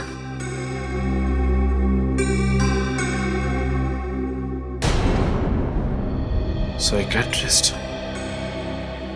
Doctor Rajiv. Hello doctor Rajiv. Hello. Sorry, आप लोगों को ज्यादा इंतजार तो नहीं करना पड़ा ना? नहीं, ऐसी कोई बात नहीं। दरअसल हम लोग दीपक के बारे में कुछ सवाल पूछने के लिए आए थे। दीपक? ये है दीपक, आपका पेशेंट है ना? जी हाँ। क्या इसने किसी का खून कर दिया है? जी नहीं, बल्कि इसका खून हो गया। Oh no, I am sorry. वैसे किस बीमारी का इलाज करवा रहा था ये? इसे हेलुसिनेशंस होते थे। किस तरह के हेलुसिनेशन? वो कहता था कि उसे अपने घर में आत्माएं दिखाई देती हैं। देखा सर, मैं हमेशा कहता हूँ कि आत्माएं हैं, लेकिन आप लोग मेरी बातों पे यकीन नहीं करते। दरअसल आत्माएं होती ही नहीं है, इंसान का वहम होता है। मतलब इसी आत्मा के डर की वजह से दीपक पिछले 1 महीने से अपने घर पर नहीं सो रहा था। हाँ काजल, यही वजह होगी। अच्छा ये बताइए कि दीपक ने कभी आपसे आत्माओं के बारे में कुछ कहा था? ज्यादा कुछ नहीं बताया। दरअसल आत्माओं के ख्याल से वो इतना डर गया था कि उसके हाथ कांपते थे और उसे पसीना आता था। लेकिन फिर भी कुछ तो बताया होगा कि ये आत्माएं क्या करती थी, कुछ बोलती थी, कुछ तो बताया होगा। अक्सर वो 3 चीजों के बारे में बोलता था। कौन सी 3 चीजें? किसी औरत के बारे में, किसी कार के बारे में और पानी के बारे में। ये क्या चक्कर है? औरत, पानी और कार? कहीं ये किसी औरत की आत्मा तो नहीं है जो कार में बैठ के आती है और पानी में डुबो के मारती है? बस करो फ्रेडी, तुमने एक बार और आत्मा का नाम लिया ना तो तुम्हारा भी इलाज करवाना पड़ेगा। हाँ, उसने ये भी कहा था कि ये कोई 3-4 साल पहले की बात है। ओह, तो इसका मतलब हमारा शक बिल्कुल सही है। दीपक के खून का राज उसके अतीत से जुड़ा हुआ है। Thank you so much sir. मैंने दीपक की मोबाइल कंपनी में फोन करके पता किया सर, उसने किस किस को फोन किया और कहां से उसको फोन आए हैं सर। सब नंबर देख लिया? हाँ सर, चेक कर लिया, पर ऐसा कोई टेढ़ा नंबर है नहीं सर इसमें। ठीक है। फ्रेडी कहाँ है? सर मत पूछिए, डॉक्टर राजीव ने जैसे ही कहा कि दीपक को उसके घर में आत्माएं दिखाई देती, फ्रेडी की सिट्टी पिट्टी गुम। आधे दिन की छुट्टी लेके भाई साहब घर निकल गए। वाह, अब यही कसर बाकी रह गई थी। लेकिन ये बात अभी भी वहीं की वहीं है। कार, लड़की और पानी, इन तीनों का आपस में क्या संबंध हो सकता है? सर डॉक्टर राजीव कह रहे थे कि इन तीनों चीजों का संबंध 3-4 साल पुराना है सर। मुझे तो लगता है कि ये तीनों चाबियां किसी ऐसे ताले की हैं जो दीपक के अतीत के दरवाजे पे लटका हुआ है सर। ये दीपक 3 साल पहले यहाँ आया था ना रहने के लिए, तो हो सकता है ये खूनी उसका कोई पुराना दुश्मन हो जो 3 साल से उसे ढूंढ रहा था बदला लेने के लिए। और जैसे ही दीपक का एड्रेस मिला उसे, उसने ये आत्माओं का खेल खेलना शुरू कर दिया और मौका मिलते ही उसकी जान ले ली। उस आदमी का पता चला जिससे उसने घर खरीदा था? मिला वो? सर, सी मिस्टर गगन, दीपक को वो घर इन्होंने बेचा था। घर बेचना तो कोई जुर्म नहीं, फिर आप लोगों ने मुझे इस तरह से यहाँ क्यों बुलाया? मेरा घर था, मैंने बेच दिया। मिस्टर गगन, आपका घर था, आपने बेच दिया, ठीक है, लेकिन आपने जिसको घर बेचा था, दीपक, आपको मालूम है उसका खून हो गया? खून? मगर किसने किया ये सब? उन्हीं आत्माओं ने जो दीपक को आपके घर पे दिखाई देती थी। क्या बकवास है ये? मेरे घर में कोई आत्माएं नहीं थी। दीपक के बारे में आप क्या जानते हैं? जी ज्यादा कुछ नहीं। जब उसने आपसे घर खरीदा था तो उसने बताया नहीं वो कहां से आया है, कहां रहता था पहले? जी इतना तो मुझे याद नहीं, और शायद मैंने पूछा भी नहीं था। क्योंकि उस समय मुझे पैसों की इतनी सख्त जरूरत थी कि मैंने अपना पैसा लिया और चलता बना। कितने पैसे मिले थे आपको? अब छोड़िए ना साहब, ये सब जान के आपको क्या फायदा होगा। पेमेंट कैश में हुई थी या चेक से? चेक था 50 लाख रुपए का और थोड़ा बहुत कैश था। उस 50 लाख वाले चेक की डिटेल्स चाहिए हमें। ये है वो चेक नंबर AOP 09813। हमें इस चेक की सारी डिटेल्स चाहिए। सर, आप लोगों की इन्फॉर्मेशन एकदम करेक्ट है। ये चेक मिस्टर दीपक ने ही इशू किया था 3 साल पहले। लेकिन इतना सारा पैसा दीपक के पास आया कहाँ से? ये चेक इश्यू होने से 5 दिन पहले ही किसी ने ये पैसा उसके नाम ट्रांसफर किया था। मगर किसने? बेली का अकाउंट है, अकाउंट नंबर MKR 1097612। ये अकाउंट है किसके नाम पे? सर, अब ये तो आपको मनी मीडिया बैंक से ही पता करना पड़ेगा, क्योंकि ये अकाउंट वहीं का था।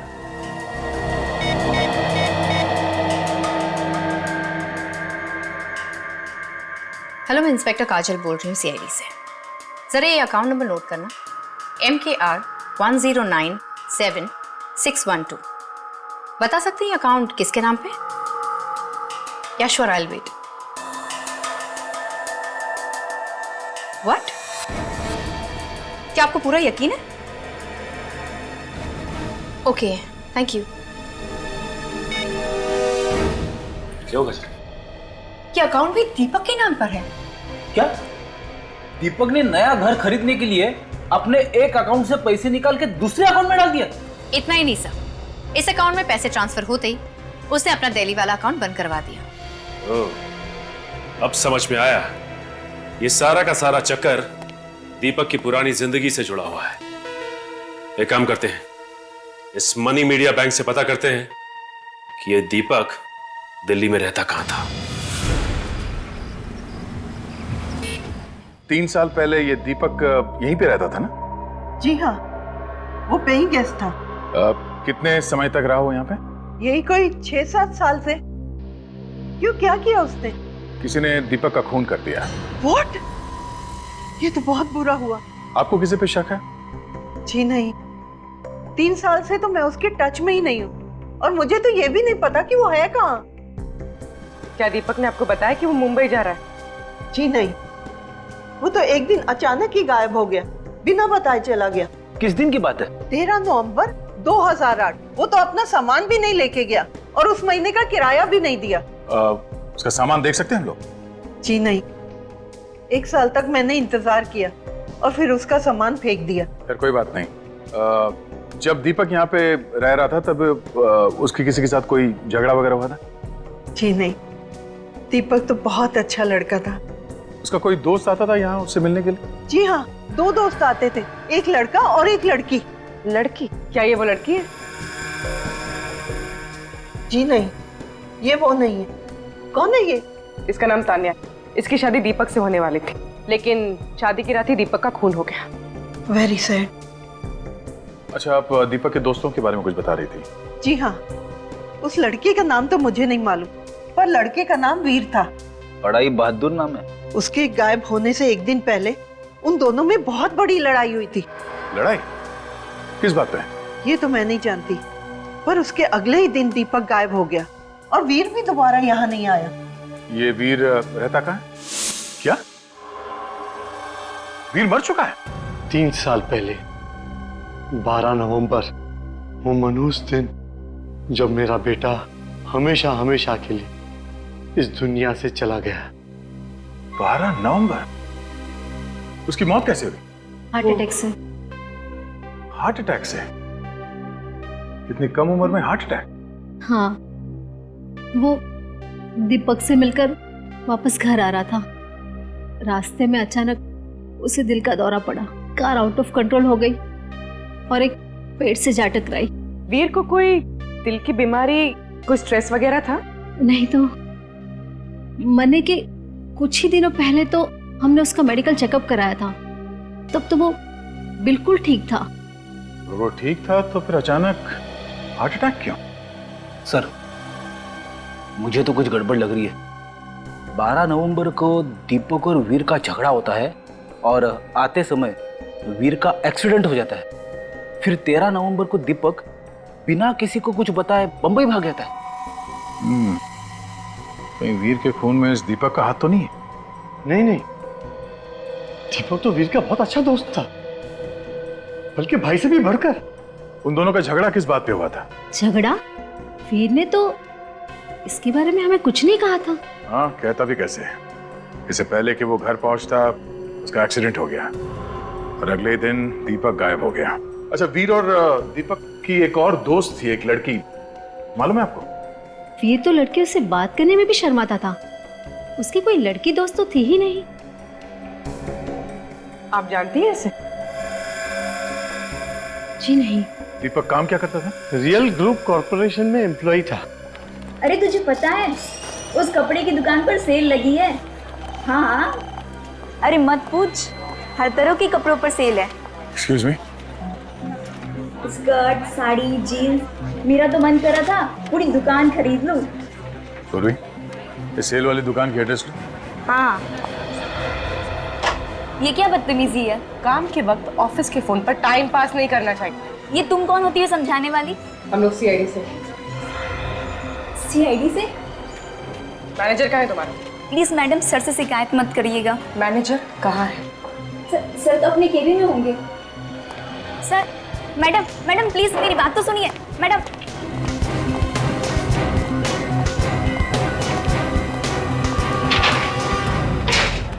अरे आप लोग ऐसे कैसे अंदर घुस गए? अब कौन है आप? सीआईडी। हाँ बोलिए। हम लोग दीपक कुमार के बारे में कुछ इन्फॉर्मेशन लेने आए। कौन दीपक? लगता है आपके याददाश्त पे धूल जम गई है। कोई बात नहीं, धूल हम साफ कर देते हैं। 3 साल पहले दीपक कुमार आपके कंपनी में एक एम्प्लॉय था, कुछ याद है? ये। अरे आप इस दीपक की बात कर रहे हैं? ये तो दीपू है। बड़े अफसोस के साथ आपको ये कहना पड़ रहा है कि किसी ने आपके दीपू का खून कर दिया। क्या? दीपू का खून हो गया? हाँ, और खूनी की तलाश में हम लोग यहाँ तक आए हैं। पर उसका खूनी आपको यहाँ कैसे मिल सकता है? दीपक के खून का राज उसके अतीत में है। देखिए, दीपक मेरा जूनियर था और मुझसे ज्यादा करीब से तो हितेश उसे जानता था। ये हितेश कौन है? हितेश दीपक का कॉलेज का फ्रेंड है। दोनों ने यहाँ पे साथ में ही नौकरी शुरू की थी। ये हितेश अभी भी यहाँ काम करता है? जी हाँ। बुलाओ। Sure sir. सपना, हितेश को अंदर भेजो। सर आपने बुलाया? या हितेश, ये लोग सीआईडी से। दीपक का खून हो गया। क्या? दीपक का खून हो गया? सवाल है। खून के बारे में सुन के अच्छे अच्छों की जुबान लड़खड़ाने लगती है। एक काम करो, पानी पियो।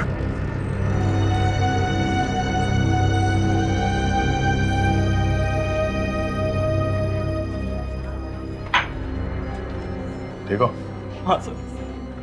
अच्छा, दीपक और तुम कॉलेज के दिनों के दोस्त हो ना? हाँ सर। दीपक की किसी के साथ कोई दुश्मनी थी? नहीं सर, दीपक तो बहुत ही जिंदा दिल इंसान था, उसका कोई दुश्मन नहीं सर। और वीर? उसकी मौत तो हार्ट अटैक से हुई थी सर, वो भी आज से 3 साल पहले। वीर और दीपक के बीच में किसी बात को लेकर झगड़ा हुआ था ना? वो दोनों तो बहुत अच्छे दोस्त थे सर। और इन दोनों दोस्तों के बीच कोई लड़की भी थी ना? कहीं आप दिव्या की बात तो नहीं कर रही? दिव्या?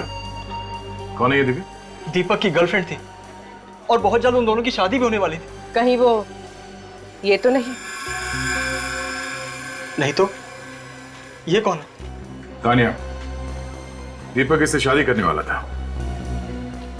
मगर ऐसा कैसे हो सकता है? दीपक और दिव्या तो एक दूसरे को कॉलेज की दिनों से चाहते थे और ये बात तो सबको पता थी सर। कमाल है सर, अगर दीपक दिव्या को चाहता था तो वो शादी तानिया से क्यों कर रहा था? दिव्या रहती कहाँ है? जरा उसका एड्रेस देना। शक्ति नगर में प्लॉट नंबर 82।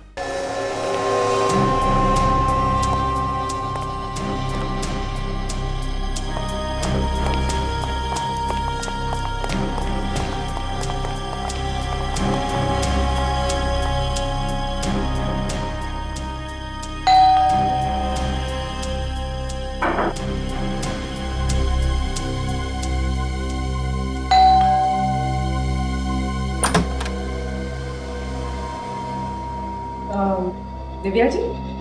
मैं ही दिव्या हूँ। आप लोग बैंक से आए हैं? जी नहीं, हम लोग सीआईडी से हैं, मुंबई। सीआईडी? कोई सीरियस बात है क्या सर? वो हम दीपक कुमार के बारे में बात करने आए हैं। अब जो इंसान इस दुनिया में रहा ही नहीं, उसके बारे में बात करने से क्या मतलब? आप जानती है दीपक की मौत के बारे में? मैं नहीं जानूंगी तो और कौन जानेगा। आज भी उनकी यादों की अस्थियां मेरे आंसुओं के साथ बह रही। 3 साल हो गए उनकी मौत को। 3 साल? दीपक कुमार की मौत 2 दिन पहले हुई थी। 2 दिन पहले? हाँ। जरूर आप लोगों को कोई गलतफहमी हुई है। आप दीपक कुमार की ही बात कर रहे हैं ना? जी हाँ, हम इस दीपक कुमार की बात कर रहे हैं। हाँ, यही तो है मेरे दीपक, मेरे पति, जो 3 साल पहले एक एक्सीडेंट में गुजर गए। पति? एक्सीडेंट? ये सब चक्कर क्या है? दीपक की शादी तो तानिया से होने वाली थी 2 दिन पहले। देखिए, आप मेरे मरे हुए पति पर कीचड़ मत उछालिए। वो मेरे अलावा किसी और लड़की के बारे में सोच भी नहीं सकते। एक मिनट, ये दीपक की मौत कैसे हुई थी? 13 नवंबर 2008 की बात है। मैं ब्रिज पर खड़ी दीपक का इंतजार कर रही थी, लेकिन वो नहीं आए। अगले दिन उनकी गाड़ी नदी में मिली, लेकिन दीपक की लाश का कुछ पता नहीं चला। लाश इसलिए नहीं मिली क्योंकि वो मरा ही नहीं था। 3 साल से वो मुंबई में था। नहीं, ये नहीं हो सकता। अगर दीपक जिंदा थे तो वापस मेरे पास क्यों नहीं आए? इसका जवाब तो सिर्फ दीपक दे सकता था, पर अफसोस अब उस दुनिया में नहीं रहा। भगवान न जाने मुझे किस जुर्म की सजा दे रहे हैं। 3 सालों तक मैं दीपक के मौत के गम में जीती रही, और अब इस गम के ऊपर उन्होंने बेवफाई का बोझ भी डाल दिया। दीपक की लैंडलेडी बता रही थी कि वो बिना किसी को कुछ बताए वहां से गायब हो गया।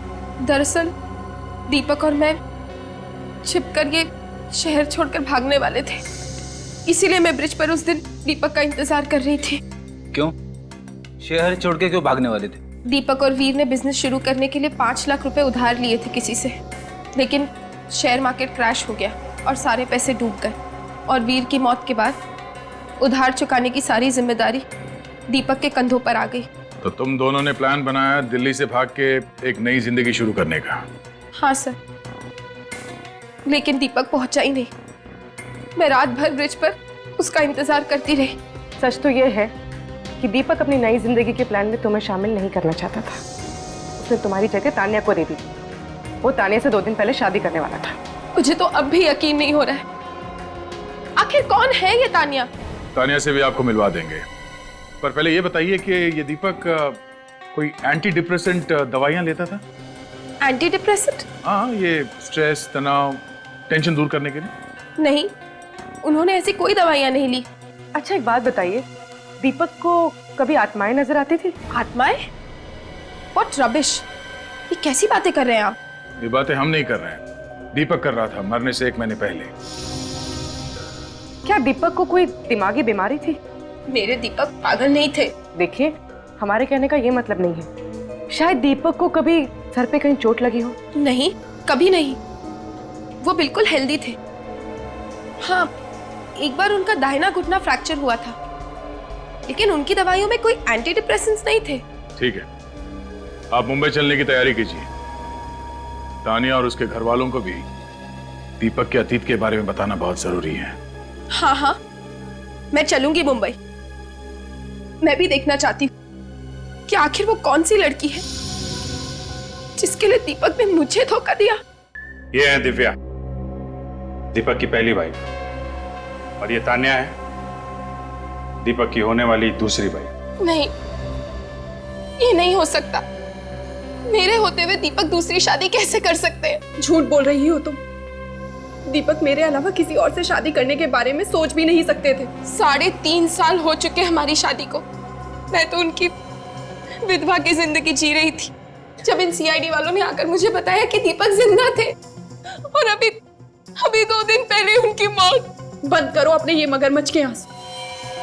अगर दीपक की जिंदगी में कोई और लड़की होती तो वो मुझसे कभी नहीं छिपाते। छिपाया तो उसने बहुत कुछ है तानिया जी, वरना ऐसे क्या वजह थी कि दीपक के अतीत के बारे में किसी को भी ठीक से पता नहीं है? मेरी तो ये समझ नहीं आ रहा कि अगर दीपक जिंदा थे तो मेरे पास वापस क्यों नहीं आए? क्योंकि वो तुमसे नहीं, मुझसे प्यार करते, समझी तू? अगर वो तुमसे प्यार करते तो इतनी बड़ी बात कभी नहीं छुपाते। एक मिनट प्लीज, हमने आपको यहाँ लड़ने झगड़ने के लिए नहीं बुलाया है, इसलिए बुलाया है कि हम दीपक के खूनी तक पहुंच सके। और वैसे भी दीपक ने आप दोनों को धोखा दिया है। हाँ, धोखा तो दिया है उन्होंने। मेरे सामने मरने का ड्रामा किया, नकली एक्सीडेंट करवाया, यहाँ तानिया के साथ नई जिंदगी शुरू करने वाला था। उसने एक बार भी नहीं सोचा कि मैं किस हाल में जी रही हूँ। मैंने भी एक पतिव्रता बीवी की तरह उसकी हमेशा सेवा की। जब उसका घुटना टूट गया था तो उसकी दिन रात सेवा की, उसे पैसे भी देती थी और उसने मेरे साथ भी ऐसा की। मैं तुम्हारा दर्द समझ सकती हूँ। उसने हम दोनों का दिल तोड़ा है और शायद इसी बात की सजा दी है उसे भगवान ने। आप दोनों को किसी पे शक है? कौन मार सकता है दीपक को? ये तो मैं नहीं जानती, लेकिन मैं इतना जानती हूँ कि मैं निर्दोष हूँ। मुझे भी इस बात का कोई अंदाजा नहीं, लेकिन जितनी जल्दी हो सके आप दीपक के कातिल को पकड़ लीजिए। हम लोग अपनी पूरी कोशिश कर रहे हैं। फिलहाल अभी आप लोग जा सकते हैं, जरूरत पड़ेगी तो आप लोगों को दोबारा बुलाएंगे, प्लीज।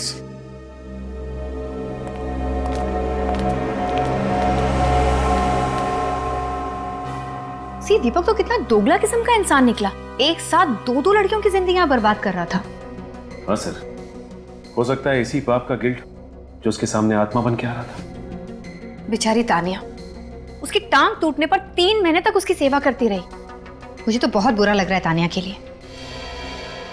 एक मिनट। हाँ, एक बार उनका दाहिना घुटना फ्रैक्चर हुआ था। जब उसका घुटना टूट गया था तो उसकी दिन रात सेवा की।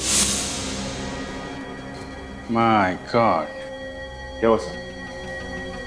खूनी का पता चल गया।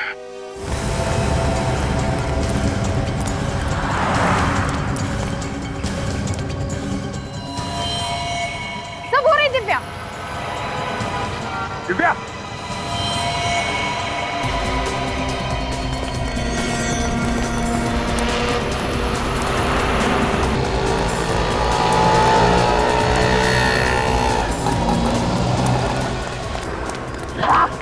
हाँ? मैंने क्या किया है? दीपक का खून किया तुमने। क्या बकवास कर रहे हैं आप? मुझे फंसाने की कोशिश कर रहे हैं आप लोग। दिव्या जी, दीपक का घुटना सिर्फ एक बार टूटा था, सिर्फ एक बार। हाँ तो तानिया को कैसे पता चला कि उसका घुटना टूटा हुआ है? आपको कोई गलतफहमी हुई है। उसका घुटना 2 बार भी तो टूट सकता है। नहीं। अगर उसका घुटना 2 बार टूटा होता तो फॉरेंसिक से हमें पता चल जाता।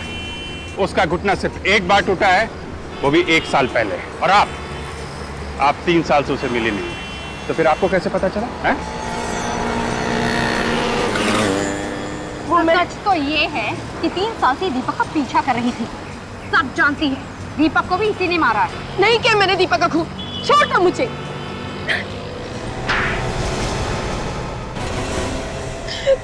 हाँ, हूँ मैं खूनी। मैंने ही मारा है दीपक और वीर को। मैंने ही मारा है उन दोनों को। 2 खून किए तुमने, और तुम्हें जरा भी अफसोस नहीं है? क्यों होगा अफसोस मुझे? मैंने जिन्हें मारा वो भी कोई नेक इंसान नहीं थे, कोई भले इंसान नहीं थे, खूनी थे, खूनी। लेकिन उन दोनों ने किसका खून किया था? मेरा। तुम्हारा? ये उन दिनों की बात है जब दीपक, वीर और मैं एक ही कॉलेज में पढ़ा करते थे।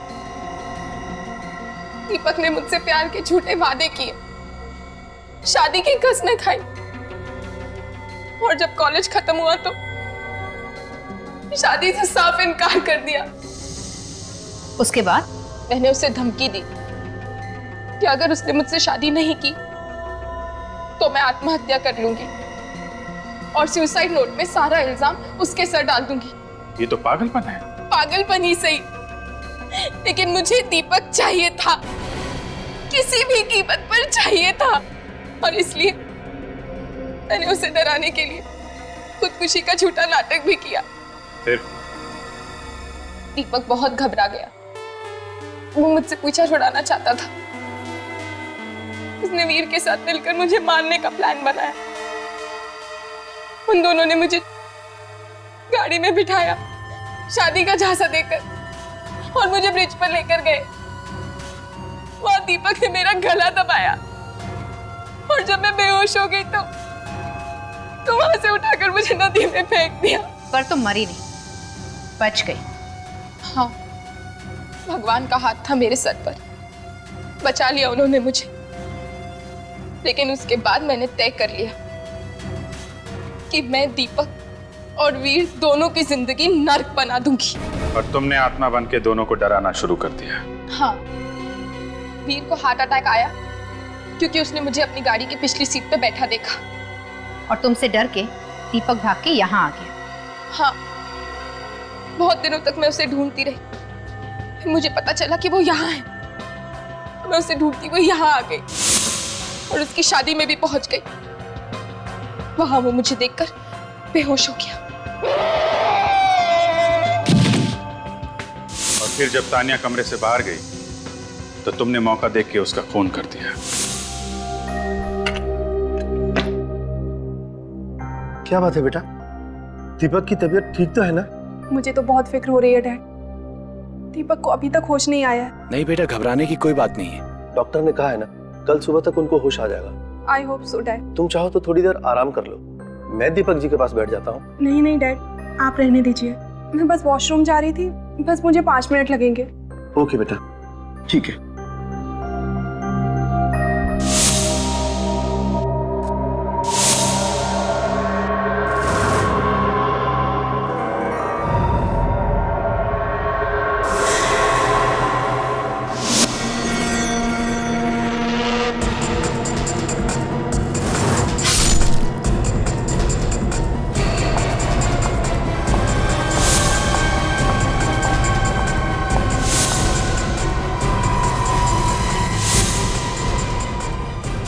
मैंने जो कुछ भी किया उसका मुझे कोई अफसोस नहीं।